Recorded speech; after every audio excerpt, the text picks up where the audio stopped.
मित्रों, भारत और इंग्लैंड के बीच खेले गए चौथे टेस्ट मैच के दूसरे दिन इंग्लैंड के बल्लेबाजों ने इस कदर तबाही मचाई जिसके सामने भारत का गेंदबाजी क्रम पूरी तरह ढेर हो गया। जी हां मित्रों, चौथे टेस्ट के पहले दिन जहां लोकेश राहुल, जायसवाल और साही सुदर्शन ने अपनी शानदार बल्लेबाजी से इंग्लैंड की टीम को पूरी तरह से बैकफुट पर धकेल दिया था, तो वहीं दूसरे दिन इंग्लैंड के बल्लेबाजों ने पलटवार करते हुए अपने बल्ले से इस कदर तांडव मचाया कि भारत को इस मैच में काफी पीछे धकेल दिया है। तो दोस्तों, भारत और इंग्लैंड के बीच खेला जा रहा यह चौथा टेस्ट मैच पूरी तरह रोमांच से भर गया है, जिसकी पूरी हाईलाइट आपको दिखाएंगे। लेकिन उससे पहले आप सभी को क्या लगता है, क्या भारत इस चौथे टेस्ट मैच को जीतकर इस सीरीज पर कब्जा कर पाएगा? कमेंट करके अपनी कीमती राय हमें जरूर दें। दोस्तों, जैसा कि आप सभी जानते हैं, भारत और इंग्लैंड के बीच 5 टेस्ट मुकाबलों की सीरीज का चौथा टेस्ट मुकाबला इस समय मैनचेस्टर के ऐतिहासिक मैदान पर खेला जा रहा है। इस मुकाबले में भारत ने पहले बल्लेबाजी करते हुए एक मजबूत शुरुआत की।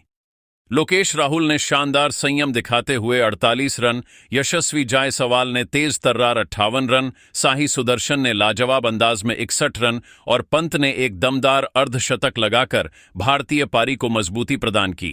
इन सभी पारियों के बदौलत भारत ने पहली पारी में 368 रन बोर्ड पर टांग दिए। मैदान पर मौजूद दर्शकों से लेकर टीवी पर नजरें गड़ाए करोड़ों फैंस तक सभी को यही लगा कि यह स्कोर इंग्लैंड को बैकफुट पर धकेलने के लिए काफी होगा।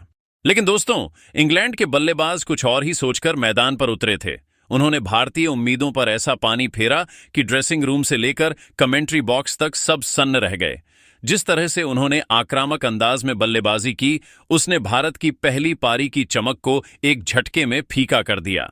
इंग्लैंड की तरफ से गेंदबाजी करते हुए बेन स्टोक्स ने अपनी गेंदों से कहर मचाया और 5 विकेट झटककर टीम की कमान संभाली, जबकि जोफ्रा आर्चर ने भी अपनी खतरनाक गेंदबाजी से 3 विकेट लेकर इंग्लैंड के दबाव को बनाए रखा। अब बारी थी इंग्लैंड की बल्लेबाजी की शुरुआत की। इंग्लैंड के लिए ओपनिंग करने के लिए हमेशा की तरह जैक क्रॉली और बेन डकेट की खतरनाक जोड़ी मैदान पर उतरी। इन दोनों के कंधों पर इंग्लैंड को एक सशक्त शुरुआत दिलाने की जिम्मेदारी थी और दोनों इस चुनौती के लिए तैयार थे। वहीं दूसरी ओर टीम इंडिया की तरफ से गेंदबाजी के लिए सबसे पहले रफ्तार के सौदागर जसप्रीत बुमराह आए। बुमराह ने अपनी गजब की गेंदबाजी से जैक क्रॉली को पूरी तरह चकमा दे दिया और पहले ओवर में इंग्लैंड का खाता भी नहीं खुलने दिया। बुमराह ने इंग्लैंड के बल्लेबाजों को शुरुआत में ही झटका देने की पूरी कोशिश की। इसके बाद कप्तान शुभमन गिल ने अंशुल कंबोज को गेंदबाजी करने का मौका दिया। कंबोज को आकाशदीप की जगह पर टीम में जगह दी गई थी और यह मौका उनके लिए विशेष था। अंशुल कंबोज की दूसरी गेंद पर बेन डकेट ने शानदार चौका लगाकर इंग्लैंड का खाता खोला। डकेट का बल्ला रुकने का नाम नहीं ले रहा था। कंबोज की अगली गेंद पर भी डकेट ने चौका लगाकर अपना आक्रामक तेवर दिखाया और फिर अगली गेंद पर भी यही खेल जारी रखा। उन्होंने एक और चौका लगाकर अंशुल कंबोज की गेंदबाजी का पुरजोर विरोध किया। कंबोज का यह ओवर टीम इंडिया के लिए महंगा साबित हुआ, क्योंकि उन्होंने इस ओवर में 12 रन खर्च किए। इसके बाद जसप्रीत बुमराह ने अपने तीसरे ओवर में एक शानदार मेडन ओवर फेंका, जो इंग्लैंड के बल्लेबाजों के लिए एक कड़ा संदेश था।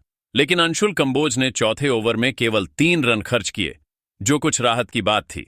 अब शुभमन गिल ने बुमराह के ऊपर भरोसा जताया और गेंद को फिर से उनके हाथों में सौंप दिया। इस बार बेन डकेट ने ताबड़तोड़ बल्लेबाजी करते हुए बुमराह की गेंदों पर 2 खतरनाक चौके मारे। डकेट ने बुमराह के होश उड़ा दिए और अपनी बल्लेबाजी से यह साबित कर दिया कि वह इंग्लैंड के लिए एक महत्वपूर्ण खिलाड़ी हैं।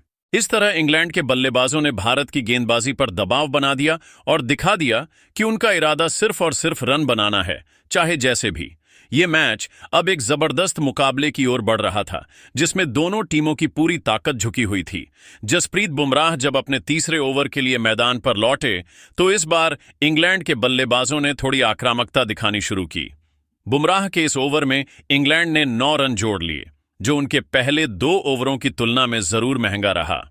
अब तक 5 ओवर पूरे हो चुके थे और इंग्लैंड बिना किसी विकेट खोए 24 रन तक पहुंच चुका था। छठा ओवर टीम इंडिया की तरफ से अंशुल कंबोज लेकर आए, जिन्होंने इस बार कसी हुई गेंदबाजी करते हुए सिर्फ 2 रन ही खर्च किए और कप्तान का भरोसा कायम रखा। लेकिन 7वें ओवर में जब बुमराह फिर से गेंदबाजी करने आए, तो इंग्लैंड की सलामी जोड़ी यानी जैक क्रॉली और बेन डकेट ने संयम के साथ लेकिन आक्रामक अंदाज में बल्लेबाजी करते हुए 8 रन और जोड़ लिए। अब भारतीय टीम को गेंदबाजी में बदलाव की जरूरत महसूस हुई। 8वां ओवर लाने के लिए कप्तान शुभमन गिल ने इस बार मोहम्मद सिराज को बुलाया और जैसे ही सिराज ने गेंद हाथ में ली, मैदान पर हलचल मच गई। उन्होंने अपनी रफ्तार और स्विंग से जैक क्रॉली को ऐसा परेशान किया कि वो संभल कर बल्ला चलाने को मजबूर हो गए।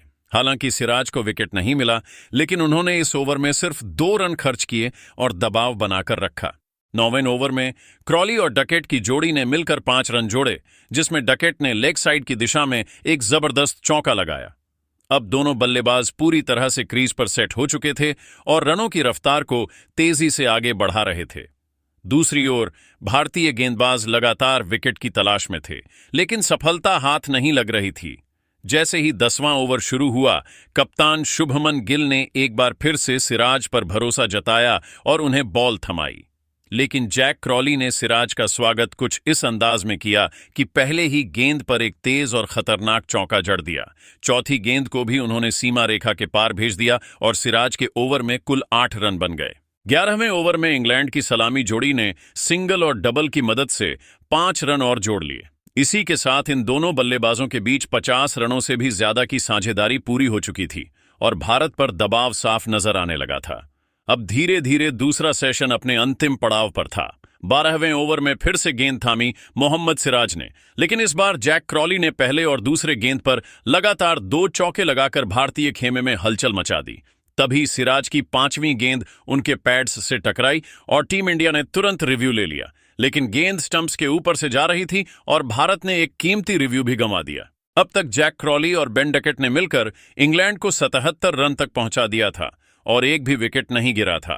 दूसरी ओर भारत अब भी पहली पारी के 281 रनों से आगे था, लेकिन इंग्लैंड की यह ओपनिंग जोड़ी खामोशी से भारत के विशाल स्कोर की ओर कदम बढ़ा रही थी और इसी के साथ टी ब्रेक का समय भी हो गया था।